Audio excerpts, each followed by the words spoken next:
In the last year, I crossed the finish line 2 times. And both of those times resulted in massive PRs for me. One of them was in the marathon, and one of them was in the half marathon. Leading up to those races, there was the months of training, of sacrifice, of early mornings, dialing in my nutrition, everything so that I could hit those PRs. And after those 2 races, I walked away with a massive realization.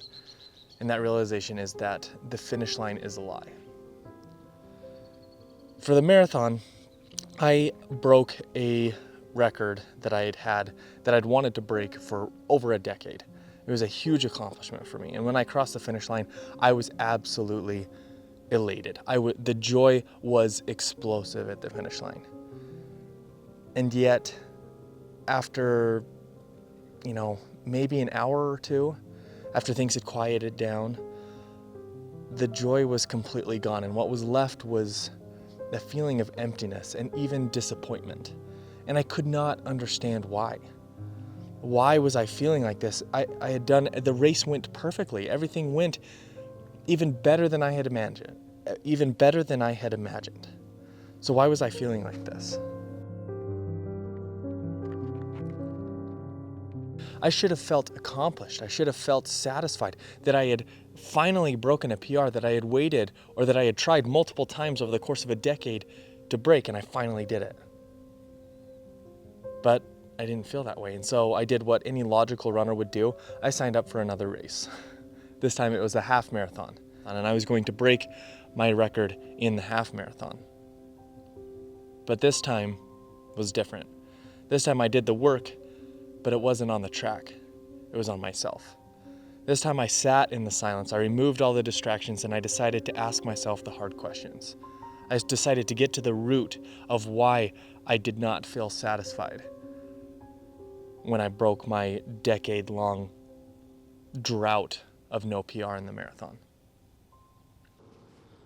So I asked myself the hard questions about training and sacrifice, effort, and surrender.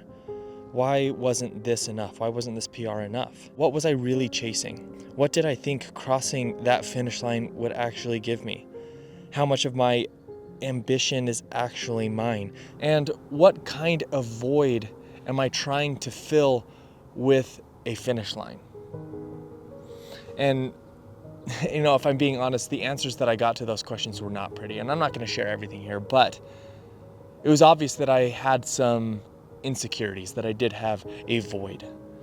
And I believed that if I were able to run a sub 250, if I were able to set a big new PR in the marathon, that I would finally get the respect that I wanted from my friends, my family, the running community, and that people would finally see me as a real runner, not just someone that goes running and makes videos on YouTube, that I would actually be perceived the way that I wanted to be perceived. That I imagined the congratulations and the validation that I would get after setting my new PR. My ego had hijacked my running. I was no longer running for what I knew I should be. My ego was whispering promises to me like, get your new PR and you'll finally get the validation that you need. People will finally see you the way that you want to be seen. But as I mentioned, the realization was that the finish line is a lie. Arrival is just a myth, and no race could give me what I was seeking. No finish line could give me the wholeness and the self-worth and the belonging that I wanted, because it was never there to begin with. And so with my next race on the horizon, I asked myself what it would be like to race without it needing to validate me in some way. Could I race as if nothing were missing? This disillusionment of arrival completely changed the way that I approached this next race, because I knew that the emptiness of arrival would be waiting for me if I had focused solely on time and external validation. So this race was about something else entirely. I made this race more about the balance of effort and surrender rather than the goal time.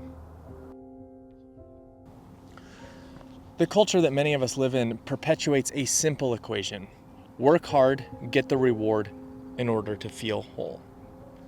Marketing in that culture sounds like buy the thing, even if it puts you into debt, because you need that thing in order to be happy.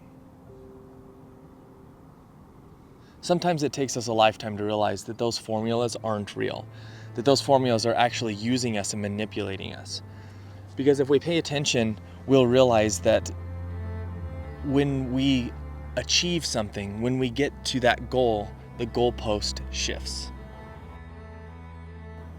Shortly after you get the new job or buy the new car, the hunger slowly creeps back in because it's always about the next thing. The finish line keeps moving because it is a lie. The finish line was never there to begin with. And so once again, running becomes life in miniature.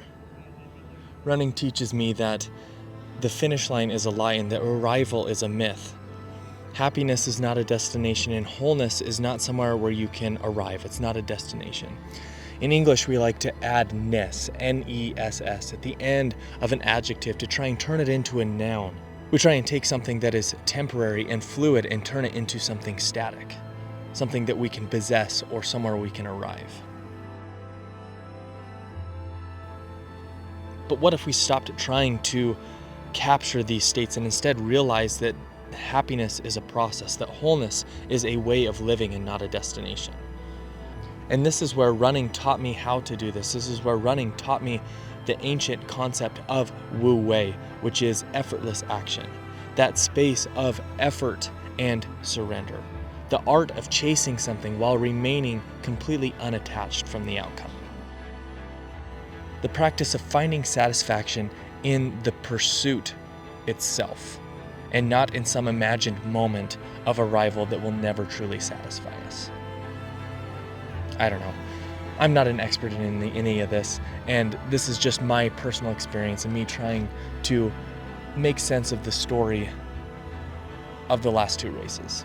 So if this resonated with you, if this was interesting or thought-provoking, if you agree or disagree, I'd love to hear about it.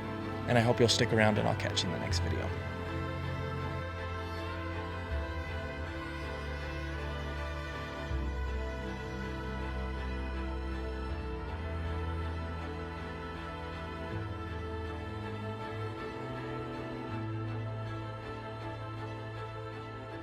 All right, gear for today. We've got a Patagonia running hat, Built BYLT running shirt, Nike dry fit shorts, Stance running socks, and the new Topo Athletic Mountain Racer 4s, I believe.